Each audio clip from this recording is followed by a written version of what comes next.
This is Out Loud and Laughing. Hey, Jon. What's going on, Bryan? Oh, everything is going on. We are a trio today. Oh, I love a trio, just invite everybody in. Who doesn't love a good threesome? Who's here? So, I'm super excited to welcome a really good friend of mine. We lived together in New York City when we were youngish. Yes. So I wanted to introduce Dave to the chat. Hi, Dave. It's David. I'd let you it's call all me Dave, David.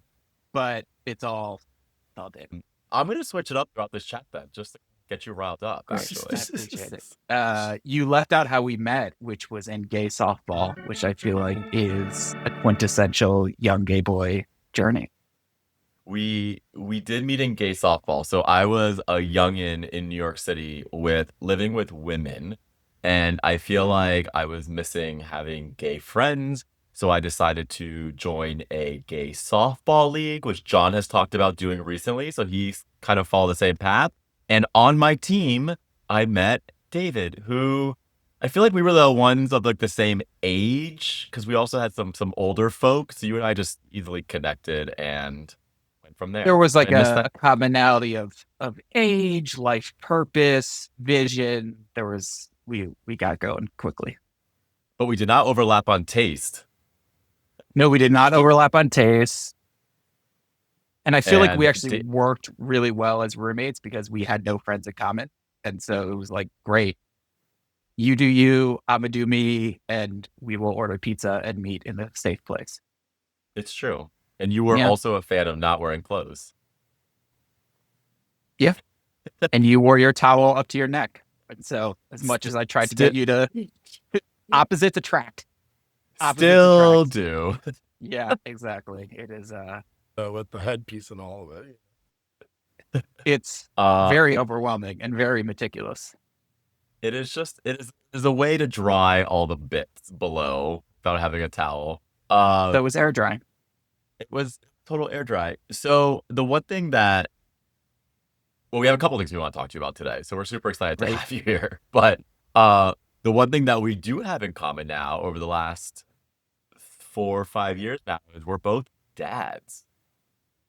So, I mean, Many talk about people, this a many lot. forms, many forms, many steps, many signatures, many approvals. So talk to me a little bit about your family unit, and then Jon and I want to ask you a little bit about fatherhood, and then kind of pivot into a different topic. But I kind of want to just let everyone understand, like, who's David? What's his family? What is that situation? Yeah.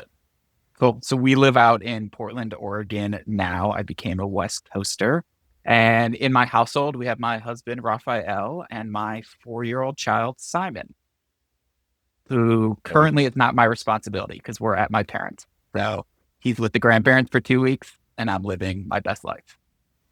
And so since we were name correcting earlier, are we calling him Rafael now? He loves a Rafael. I call him Rafi. We still actually argue because we met on the internet, and in his profile, he said Rafi, R-A-P-H-I, and then in parentheses, rhymes with coffee. Rafi and coffee do not rhyme. And we've been together 15 years, and I still think that I'm winning this. That's what you can tell me. Do you think Rafi and coffee rhyme? Let's settle it. Let's settle it for good.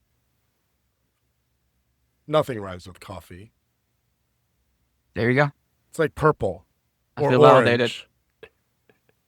There's some words you can't rhyme together, Rafi. I'll say it. I'm not scared. I live in Florida. There you go. Come for me. I'll let him know. So, yeah, he's from Florida. So don't come for me. Yeah. So we get to go to northern Florida a couple times a year. It's a real treasure. His favorite thing, though, is that people think he's from the Northeast. Like, he worked so hard to get northern Florida out of his system that it brings him great joy when everyone's like, oh, you're not from Connecticut? You're not from Boston? I'm like, he's from Gainesville. He's from Gainesville. Something else. Where that you and Bryan I have also, in common. exactly. So, yeah. A lot of overlap. Yeah. But no, we have a 4-year-old who is frequently described as a high energy child. And he's very good at knowing how to get what he wants and which one of his parents is the emotionally weak one, me, and how to push those buttons. I was going to ask if it rhymed with coffee. It does not. Okay. Rafi and I have a lot in common and a lot different. Like Rafi, I've never had a moment of self-confidence. He's never had a moment of self-doubt. And so Simon could do all these things with me that just like gut me to the core. And Rafi's like, I do not care. That's so like fun. you can say whatever you want, child. Nothing's getting into this. Well, it sounds like fatherhood is treating you well. It's allowed me to grow into my sexy a bit and, really leaning into that. And I think we just wanted to have kids to be the hot dads at school.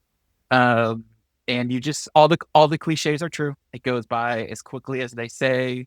My phone Yeah. pops up those photos of, when he's 3 days old, and I just don't get it. But he's definitely the best thing that's happened to me. So it's been amazing. I was going to follow up by asking what's been the most surprising aspect of fatherhood for you?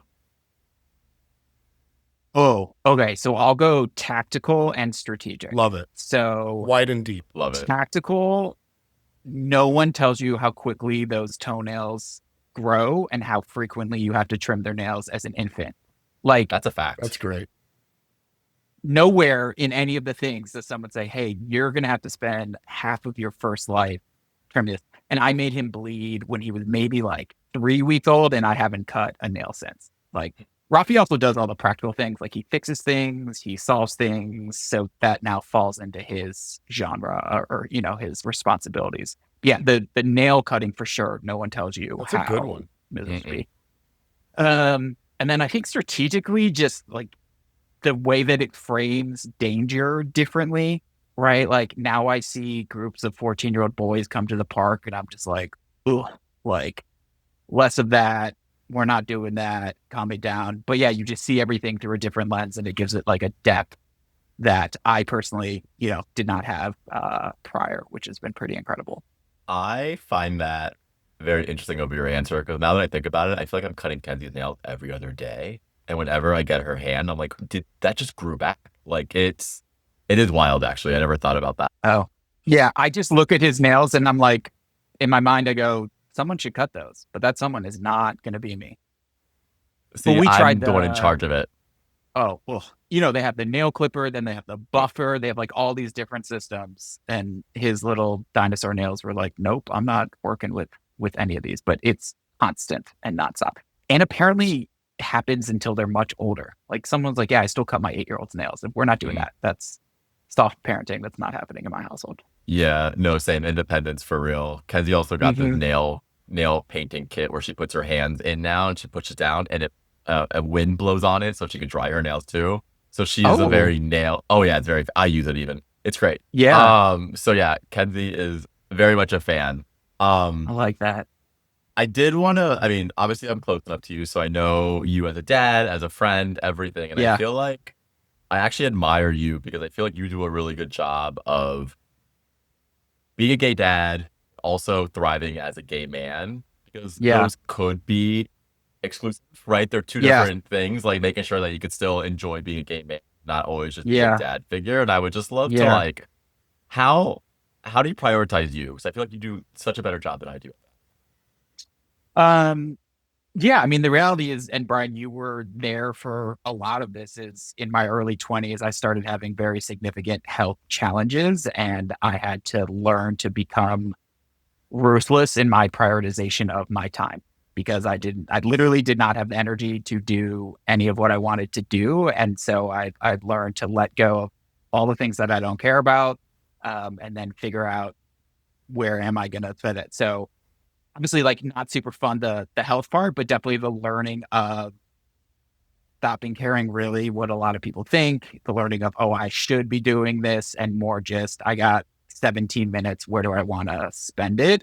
And then, one of the parent cliches, right, that made sense once I became a parent was the whole, you got to put your oxygen mask on first before you can do it for someone else. But there's that piece. And then, I think Rafael and I, we have one child. And so I think keeping our own individual time was really important for us. So we rotate weekend nights off. So 8 o'clock Friday until Saturday, 10 a.m. I am off the clock. I can go do whatever I want, wherever I want. And then he's off the clock Saturday, 8 p.m. until 10 a.m. Sunday. So we each get a little bit of sleep, but then also a little bit of freedom. And we just sort of fell into that system. I don't think when we had a kid, we were like, this is what we're going to do, but it's worked. It's worked really well for us. Yeah, thanks for that insight. I don't know you as well as Brian, so um, I'm so glad that you've been able to manage whatever it was your body was doing to you in this life. Recently we spoke with a mutual friend of all of ours here, Brian Rosenberg, over at Gay with Kids and GWK Academy, and Yeah. his message was so poignant. Talking about managing managing health and wellness, right? And the possibility of a chronic illness alongside Hmm. being a parent. And I sort of see some parallels here where Brian's story is a little different as to yours, but um, and very inspirational to hear you accept the ways that you needed to sort of take out of your life the things that weren't serving you and to replace them with things that you are more passionate about. Outside of being a father, you also have a wonderful company. Hey, Gaddies. Yeah. Can you Yeah. tell us a bit about it and the inspiration behind it, kind of why you started it? Yeah. So Gaddies is a couple months old. And, as Brian knows, being a parent is very isolating. And I became a parent during COVID, so even more so. Um, but really, the inspiration was something I think is relatable for all queer people. It was, I'm at the park, you're trying to figure out, are those guys gay dads? Are they hipsters? Like, what's going on? And so I thought, how cool would it be if we had a way to signal to one another, sort of taking hanky culture from the back pocket to maybe the front, right? And I knew I wanted to do something with gay and dad. I just didn't know what it was going to be. So got inspired by that real moment. I was working in apparel at the time, so had this background in sort of using physical product to bring community together. Threw a lot of names on the board and came up with the term Gaddy or gay daddy. Realized that didn't exist yet and that it should. And now I'm living my best millennial gay dream, making fetch happen. So Yeah. the inspiration was definitely, yeah, it's been a lot of fun. Inspiration was definitely representation and visibility. Like gay dad families are not seen in the market, and I use the marketplace to talk about physical product. We're not seen anywhere, and if you are seen, it's in like a 17-day window between Pride and Father's Day. And so Gaddies is really here to sort of bring that message 365 and talk directly to families that aren't having anyone speak to them or share their stories or look like them or represent them, but doing it from a dad first lens and really focusing on the parents. I love that. I followed your journey before this thing even launched, so it's been Yeah. fun to see it come to your second baby come to fruition. You put as much time into this as you have as a dad, so I could definitely say that. I say anyone listening that has started a company, I just want to give everyone a hug that's ever I know started anything and be like, I had no idea how hard this was, but I see you it's and I it's appreciate your work. journey. Oh, I know so hard. people don't Yeah. realize when they see like a website, like everything that went into that. What's been the most rewarding now that you've been live for a couple of months? You're out there. Yeah. You have unveiled yourself. You're who you are through this brand. What's been like rewarding? Yeah. Definitely seeing how dads around the world have sort of connected and reacted. So, I think the most meaningful moment for me thus far was on Father's Day. On Instagram, you had all these dads who had purchased the product over the last couple of months that they put up their Father's Day post, sort of wearing Gaddies and talking about what it meant. And that was like an oh fuck moment. I was like, oh, like that I did that, and that's exactly why I did this. So, I think all of us have our own demons, and certainly like confidence and belief and all those are a big part of my journey. But that was a really cool moment to just sit and reflect and say, this is the community that we're helping building, and certainly like Brian engaged with kids, they built this community, and this is really serving it in a new way that hasn't been done before. And so hearing that reflected back from dads keeps me going. I did about 200 interviews with that sort of during the process and learning, and I try to do 1 to 2 a week currently because that's what gives me the energy to go. Because every time I talk with someone, you get the energy and you get reminded of why you're doing this, which helps. overcome some of the days where you do not want to do this and in fact just want to go cry. But here we are. If you want to, if you want, if to our listeners and viewers, if you guys want to see some really inspirational stories, head over to Hey Gaddies on Instagram. And they've got some really awesome apparel, and then B, some really inspirational stories as well, which is so important, right? Representation. You've mentioned Yeah. representation, David, a couple times, and I'm curious, from my perspective, what does it mean to you to represent gay dads this way and to make apparel, especially in a marketplace that's, for lack of for the fact of Yeah. built for heteronormativity. Yeah. I mean, I can think about answering that a couple different ways. To the first piece specifically, like for me, Gaddies as a brand works if you tell it as the members of the community, right? So it's not a David focused brand. And it actually means a lot to sort of hear you say, like, hey, I've been on the page and seen all these different types of families and telling those stories, because that's what this is meant to be doing. And I've sort of been using the very simple line of saying, 90% of parenting's the same no matter what you're doing or where, right? There's like commonalities, but those 10% of things that are very unique to our experience, that's what we want to focus on. And that's not being told right now, but we tell each one of those different stories from a different family. And so you're seeing all these pieces. And then I think to your question of like, what is it like to step into a marketplace and be a bit different? It's both so exciting. Actually, no, it's just so exciting right now because it's just me, myself, and I. As Mhm. Beyonce said, I'm going to be my own best friend, and I can do whatever I want. Right? I'd worked at big companies before, and you had to socialize all these decisions, and I don't have to socialize shit. I make up Love. my mind, and I do it. Don't know if that's correct, but we're doing that, and I can take chances, and I can try because this is the first time that someone is doing something like this. You got to throw some stuff at the wall and see what sticks, but doing it in a way that will let you learn. I just did my first in-person event a couple weeks ago at a Pride out in Oregon. Yeah, that was super fun.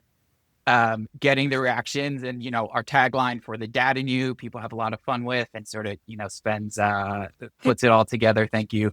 My marketing 101 class was really coming in there, Oh but, my God, that's Mhm. great. getting out of my base. I do need to also do like a for the dads in you shirt that can sort of, we need to be a little more communal there as well.